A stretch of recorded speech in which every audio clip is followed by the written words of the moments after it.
ನನ್ನ ಹೆಸರು ಶಬ್ನಮ್ ನದಾಮ್ ಅಂತ ಹೇಳಿ. ನಂಗೆ ಆರಿ ಕ್ಲಾಸ್ ಮೊಬೈಲ್ದಾಗ ನೋಡಿ ಕಲಿಬೇಕಂತ ಇಂಟ್ರೆಸ್ಟ್ ಇತ್ತು. ಬಿಜಾಪುರದಾಗ ಏನ್ ಹೇಳ್ತಾರ ಗೊತ್ತಿದ್ದಿಲ್ರಿ ನಮ್ಗೆ. ನಾ ಗೂಗಲ್ದಾಗ ಸರ್ಚ್ ಮಾಡಿ ನೋಡಿದೆ. ಅಲ್ಲಿ ಕೃಪಾ ಆರಿ ವರ್ಕ್ ಅಂತ ಹೇಳಿ ಬಂತ, ಆರಿ ಕ್ಲಾಸ್ ಅಂತ ಹೇಳಿ. ಅಲ್ಲಿ ಒಂದಿನ ಬಂದ್ ಮೇಡಮ್ ಅಂತ ಕೇಳ್ಕೊಂಡ್ ಹೋದ್ವಿ. ಇಷ್ಟ್ರಿ ಅಂತ ಹೇಳಿ ಹೇಳಿದ್ರಿ. ಎಲ್ಲಾ ಮೆಟೀರಿಯಲ್ಸ್ ಅವ್ರಿಗೆ ಕೊಡ್ತಾರ್ರಿ. ಒಂದ್ ಬೇಸಿಕ್ ಎಷ್ಟ್ ಆಗ್ಬೇಕಷ್ಟು ಅಂದ್ರ ಬ್ಲೌಸ್ ಹೇಳ್ಕೊಡ್ತಾರ್ರಿ 3.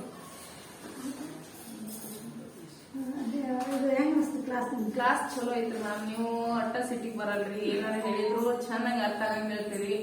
ಬೇಜಾರು ಮಾಡ್ಕೊಳಲ್ರಿ. ನಾವ್ ಬೇಜಾರಾದ್ರೂ ನೀವ್ ಕಲೀರಿ, ನಿಮ್ ಕಲಿಸಾತಿನ ಅಂತ ಹೇಳಿ ಹೇಳ್ಕೊಡ್ತೀವಿ. ಚಂದ ಹೇಳ್ಕೊಡ್ತಾ ಇದ್ರಿ. ನೀವು 3 ಬ್ಲೌಸ್ ಹಾಕ್ತಿವ್ರಿ. ಆರ್ಡರ್ ಹಿಡ ಹಾಕ್ತಿವ್ರಿ.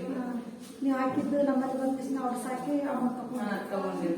ನಾವ್ ಹಾಕಿ ತಗೊಂಡಿವ್ರಿ. ಮೇಡಮ್ ಅವ್ರ ಕಡೆಯಿಂದಾನೇ ತಗೊಂಡಿವ್ರಿ. ಮತ್ತ ಅದು ರೀ ಚಲೋ ಕ್ಲಾಸ್ ಚಲೋ ಹೇಳ್ಕೊಡ್ತೀರಿ. ಒಟ್ಟ ಸಿಟಿಗೆ ಬರಲ್ರಿ, ಬೇಜಾರು ಮಾಡ್ಕೊಳಲ್ರಿ. ನಾವೇ ಬೇಜಾರಾಗ್ರಿ ಮೇಡಮ್ ಇವತ್ತು ಬ್ಯಾಡ್ ಅಂದ್ರು ಇರ್ಲಿ ನಾ ಹೇಳ್ತೀನ್ರಿ ಅಂತ ಹೇಳಿ ಹೇಳ್ಕೊಡ್ತಾರಿ. ಒಟ್ಟು ಚಲೋ ಹೇಳ್ಕೊಡ್ತಾರಿ. ಕಲಿ ಇಂಟ್ರೆಸ್ಟ್ ಇದ್ದವ್ರು ನೋಡ್ ಬರ್ರಿ. ಥ್ಯಾಂಕ್ಸ್. ಹ್ಯಾಂಗ್ ಮಾತಾಡಿದ್ ಗೊತ್ತಿತ್ತು.